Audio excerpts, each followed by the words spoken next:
여러분 안녕하세요. 저는 다음 화학원 수업을 함께할 이경현 선생님입니다. 오늘부터는 교생 선생님들과 함께 4시간 동안 화학원 수업을 진행할 건데요.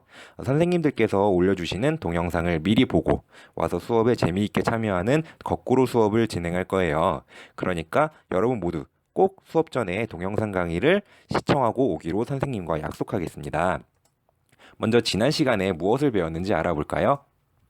우리는 톰슨이 음극선 실험을 통해서 질량과 음전하를 띤 입자, 곧 전자를 발견했다는 사실을 배웠어요. 톰슨은 자기가 발견한 전자를 바탕으로 양전하를 띤 물질 사이에 전자들이 박혀있는 건포도 푸딩 모형을 원자 모형으로 제시를 했고요. 러더퍼드는 알파 입자 산란 실험을 통해 원자의 중심에 대부분의 질량을 차지하는 원자핵이 존재하고 그 주변에 전자가 분포하는 모형을 제시했습니다. 이번 시간에는 원자를 구성하는 입자가 무엇이 있는지 알아볼 거고요. 그리고 질량과 전하량을 비롯한 원자의 구성 입자들의 성질에 대해서 알아볼 것입니다. 그리고 마지막으로 원자의 표시 방법에 대해서 알아보고 읽어보겠습니다. 먼저 원자를 구성하는 입자에 어떤 것이 있는지 알아볼까요? 아까 살펴본 러더포드의 원자 모형과 같이 원자의 중심에는 대부분의 질량을 차지하는 원자핵이 있고요. 전자가 그 주위에 분포되어 있습니다. 그리고 원자핵은 다시 양성자와 중성자로 구성이 되어 있습니다. 그럼 원자를 구성하는 입자의 성질에 대해서 알아볼까요? 먼저 기호를 살펴보겠습니다. 양성자는 P, 중성자는 N, 전자는 E-라고 적게 되는데요. P는 프로톤, N은 뉴트론, E-는 일렉트론의 준말입니다. 양성자 같은 경우에는 H+라고 적기도 하는데요. 수소 이온은 수소 원자핵과 같고 수소의 원자핵은 곧 양성자 하나로 구성되어 있기 때문에 이러한 표현이 가능한 것입니다. 다음으로 원자를 구성하는 입자의 위치에 대해서 알아볼게요. 아까 살펴본 그림이 또다시 나왔네요. 양성자와 중성자는 원자핵 내부에 존재를 하고 전자는 그 주변에 분포되어 있습니다. 여러분, 이번에는 원자를 구성하는 입자들의 질량에 대해서 알아보겠습니다. 먼저 양성자와 중성자의 질량을 한번 살펴볼까요? 양성자와 중성자의 실제 질량은 약 1.67 곱하기 10의 마이너스 24승 그램 정도로 상당히 비슷합니다. 따라서 상대 질량을 계산을 해보면 1.0이랑 1.0, 곧 양성자의 질량과 중성자의 질량은 거의 같게 됩니다. 그러면 이번에는 전자를 한번 살펴볼까요? 전자와 양성자, 중성자의 질량은 상당히 많은 차이가 나요. 그래서 실제로 계산을 해보면 대략 1837배 정도의 차이가 나게 됩니다. 이 말은 곧 전자의 질량은 양성자와 중성자의 질량에 비해 무시할 정도로 작다는 것을 의미합니다. 그렇다면 이번에는 질량수라는 새로운 개념에 대해서 알아보겠어요. 질량수는 양성자 수와 중성자 수를 더한 값이에요. 아까 말했다시피 전자의 질량은 양성자와 중성자에 비해서 무시할 정도로 작기 때문에 이 질량수라는 값은 원자의 질량과 비례하게 됩니다. 따라서 간단하게 원자량 대신에 질량수를 쓰는 경우도 있지만 엄밀히 말하면 원자량과 질량수는 다른 개념입니다.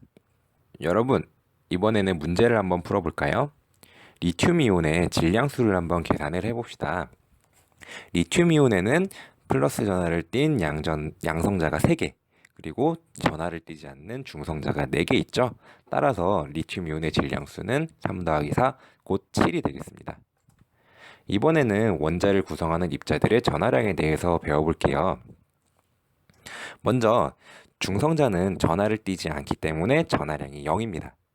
그리고 양성자의 경우에는 플러스 1.6 곱하기 10의 마이너스 19승 쿨롱, 그리고 전자는 마이너스 1.6 곱하기 10의 마이너스 19승 쿨롱이죠. 곧 전하량의 크기는 같지만 부호가 반대입니다. 따라서 상대 전하량으로 나타냈을 때는 플러스 1과 마이너스 1로 간단하게 나타나게 되고요. 중성 원자라면 양성자 수와 전자 수는 항상 같아야 합니다. 이번에는 원자 번호라는 새로운 개념에 대해서 알아볼게요. 이분은 러더포드의 제자 모즐리라는 분입니다. 이분은 원자는 양성자의 수에 따라서 종류가 결정된다 라는 사실을 발견을 했고요. 따라서 원자 번호는 곧 양성자 수와 같다는 것을 정리를 하셨어요. 그리고 방금 살펴본 바와 같이 중성 원자라면 전자 수도 원자 번호와 일치를 하게 되겠죠. 이번에도 문제를 한번 풀어보겠습니다. 아까 봤던 리튬이온의 원자 번호를 계산할 건데요. 리튬이온에는 아까 양성자 수가 총 3개가 있다고 했었어요. 따라서 리튬이온은 원자 번호 3번이 되겠습니다. 여러분, 이번에는 원자의 표시 방법에 대해서 알아보겠어요. 원자는 아래 보이는 그림과 같이 원소 기호를 기준으로 여러 개의 첨자를 이용해서 나타내는데요. 먼저 가운데에 원소 기호를 적게 되고요. 그리고 왼쪽 아래 첨자에는 그 원자의 번호를 적게 됩니다. 그리고 왼쪽 위 첨자에는 질량수를 적게 되고요. 오른쪽 위 첨자에는 이온인 경우에 전하량을 적게 되고, 오른쪽 아래 첨자에는 만약에 분자인 경우라면 그 입자의 수를 적어주게 됩니다. 자, 그러면 실제로 한번 다른 원소에 적용을 해볼까요? 헬륨 원자입니다. 이 표시 방법을 보고 원자 번호와 질량수, 전하량, 양성자수, 정성자수, 전자수를 살펴보겠어요. 먼저 헬륨 이온의 원자 번호를 살펴볼 텐데, 왼쪽 아래 첨자가 원자 번호를 나타낸다고 했었죠? 곧 원자 번호는 2가 됩니다. 그런데 아까 원자 번호는 양성자 수와 같다고 했었으니까 양성자 수도 2개가 되겠어요.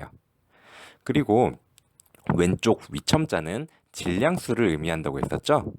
따라서 이 원자의 질량수는 4가 되고요. 아까 질량수는 양성자 수와 중성자 수를 더한 값이라고 했으니까 이 원자의 중성자 수는 2개가 되겠습니다. 그리고 지금 오른쪽 위첨자에 아무것도 적혀있지 않기 때문에 전하량은 0이고요. 중성원자이기 때문에 양성자 수와 전자 수는 같아야 되겠죠. 따라서 전자 수는 2개가 되겠어요. 우리 한 번 더 해볼까요? 리튬 이온입니다. 먼저 왼쪽 아래 첨자를 살펴보게 되면 원자 번호가 3이죠. 따라서 양성자 수는 원자 번호랑 같은 3개가 되겠고요. 다음에 왼쪽 위첨자를 보게 되면 질량수는 곧 7이 될 거고요. 아까 말했다시피 양성자 수와 중성자 수를 더한 값이 질량수라고 했었으니까 중성자 수는 4가 되겠습니다. 그리고 이번에는 오른쪽 위첨자에 플러스 1이 적혀 있네요. 따라서 이 이온의 전하량은 플러스 1이 되고요. 이 말은 양성자 수가 전자 수보다 하나 더 많다는 말이기 때문에 전자 수는 2개가 되겠습니다. 여러분, 지금까지 배운 원자의 표시 방법을 이용해서 2가지 종류의 탄소 원자를 나타내는데요. 보시면 왼쪽 아래의 원자 번호는 같죠. 하지만 왼쪽 위에 질량수가 차이가 나게 됩니다. 이런 관계에 있는 원소들을 동위 원소라고 불러요. 이러한 원소들은 양성자 수는 같지만 중성자 수가 다르기 때문에 질량수에 차이가 생기고요. 화학적 성질은 같지만 서로 질량만 다른 관계에 있게 되겠습니다. 지금까지 강의 듣느라 수고 많으셨습니다. 돌아오는 화학 시간에는 지금까지 배운 내용을 바탕으로 원자 모형을 만들어 볼 거예요. 보다 자세한 설명은 수업 시간에 하는 걸로 하고, 여러분들이 1학년 때부터 여러 번 들어봤기 때문에 익숙한 내용이겠지만 질량수나 원자 번호 같은 개념은 조금 헷갈릴 수 있으니까 한 번 말고 여러 번 듣고 오면 더 많은 도움이 될 것 같아요. 여러분 정말 수고 많으셨습니다. 수업 시간에 만나요.